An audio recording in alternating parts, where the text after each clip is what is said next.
teman-teman yang kekasih dalam nama Tuhan Yesus Kristus. Saya sangat bersuka cita pada hari ini dan saya percaya juga teman-teman semua kita tetap ada di dalam sukacita dan damai sejahtera Tuhan kita Yesus Kristus. Haleluya.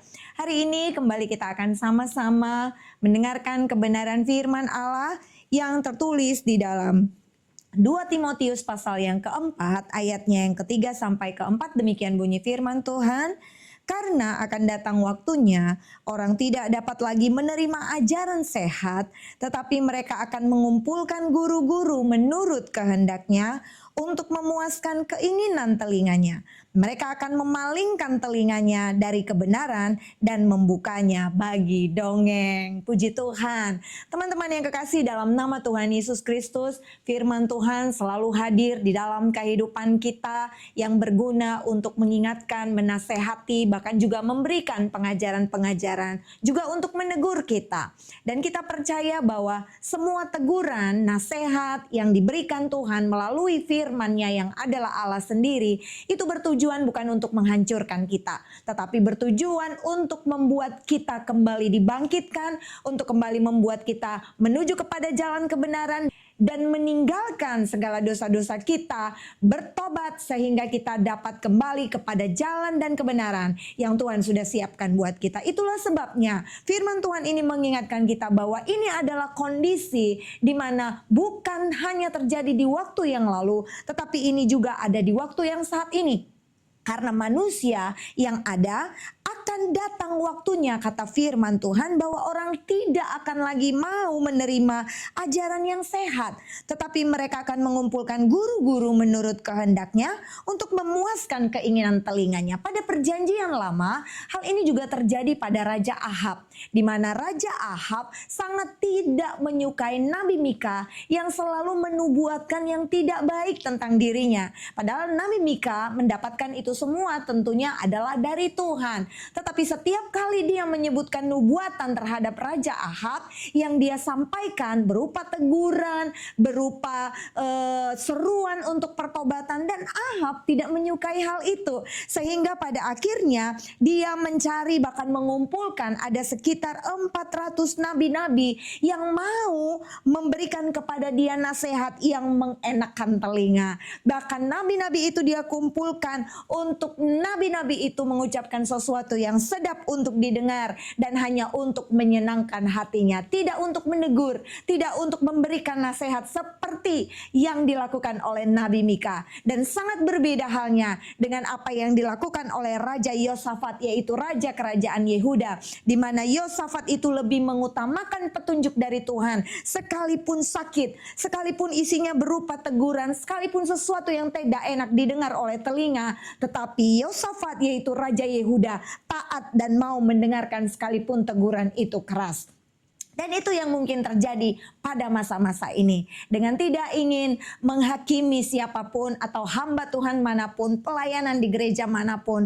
Tetapi pada saat ini banyak orang yang hanya ingin mendengar firman Tuhan sepotong-sepotong, bahkan sepenggal-sepenggal. Itu sebabnya saya ingin katakan teman-teman yang kekasih, dengarlah firman Tuhan dengan seutuhnya, dengan tetap berpegang pada firman Tuhan Alkitab yang memang sudah diberikan kepada kita. Jangan pernah mendengar firman Tuhan hanya bagian-bagian yang menyenangkan telinga.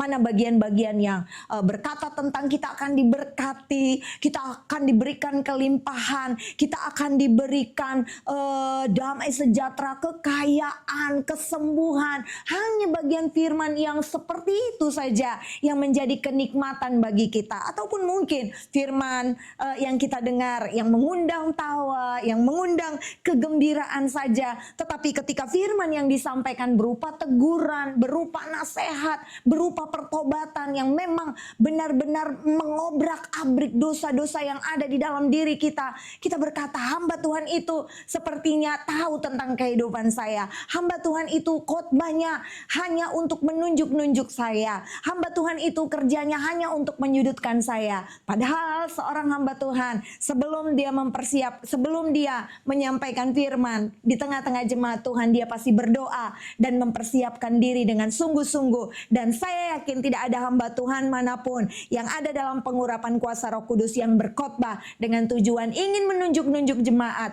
ingin menyalahkan jemaat, dan ingin menyatakan kesalahan perorangan ketika dia di atas mimbar. Tetapi ketika seorang hamba Tuhan menyampaikan hal itu, terimalah dengan penuh sukacita. Berarti Tuhan masih sayang kepada kita. Ketika kita ditegur oleh Tuhan, diberikan nasihat oleh Tuhan, berarti Tuhan masih mengasihi dan menyayang kita. Firman Tuhan berkata bahwa anak-anak Tuhan itu dikasihi, yang dia kasihi itu dihajar dan ditegur oleh Tuhan. Sementara kalau kita menyadari bahwa ketika hidup kita lempang-lempang saja, tidak ada hajaran di dalamnya, tidak ada teguran di dalamnya, kita harus sebenarnya curiga. Ada apa sebenarnya? Kenapa sepertinya hidup saya lempang-lempang saja? Tidak ada yang perlu ditegur dan dikoreksi.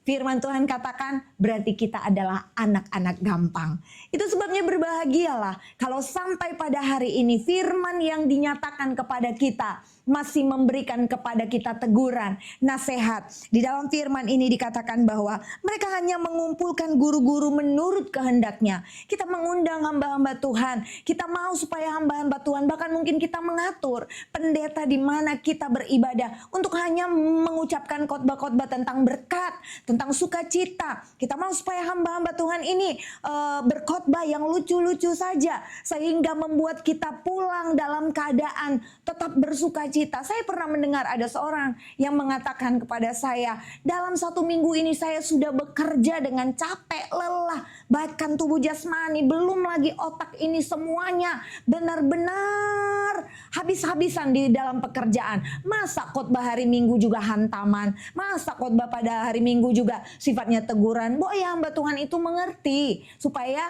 khotbah-khotbahnya yang lucu-lucu. Kasih dalam nama Tuhan Yesus Kristus. Ini persis seperti apa yang sudah diucapkan di dalam 2 Timotius 4 ayat yang ke-34. Mereka akan memalingkan telinganya dari kebenaran dan membukanya bagi dongeng. Haleluya.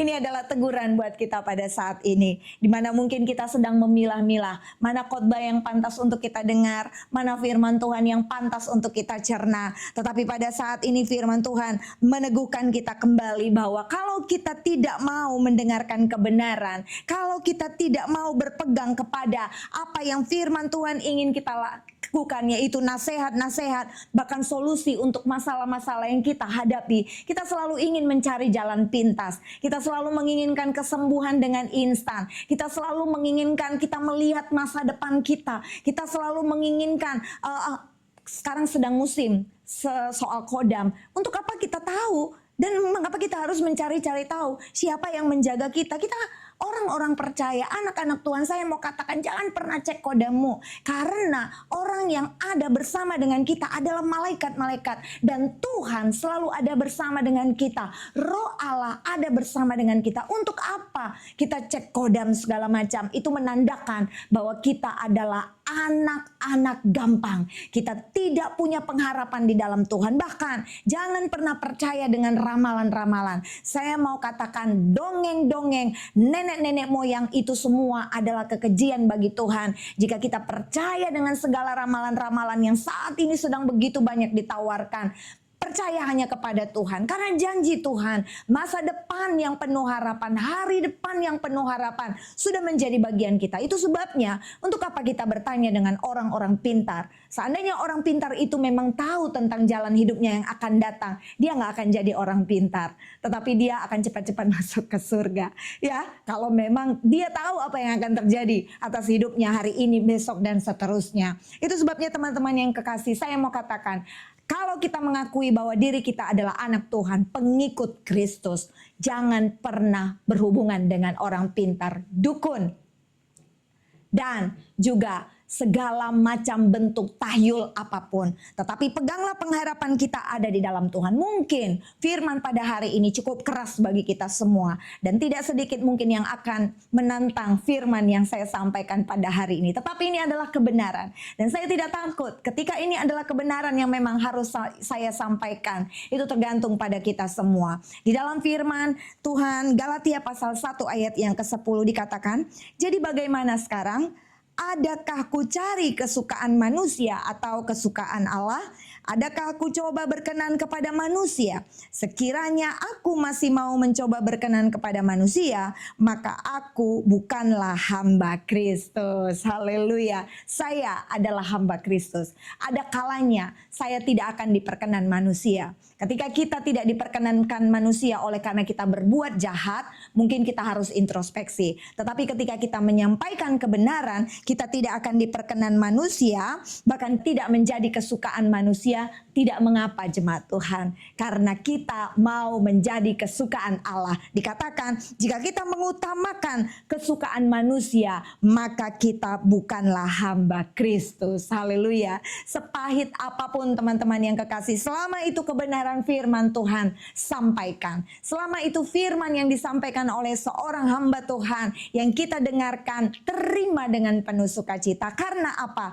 Orang yang dikasihi Tuhan itu dihajar dan ditegur oleh Tuhan. Kemudian kita juga mau membuang segala pemikiran-pemikiran negatif di dalam pikiran kita yang selalu berpikir bahwa khotbah-khotbah yang penuh dengan kekerasan itu hanya untuk menunjuk-nunjuk kita. Jemaat Tuhan yang kekasih dalam nama Tuhan Yesus Kristus, justru pada saat ini kita harus mengucap syukur. Karena Tuhan masih mengasihi dan menyayangi kita.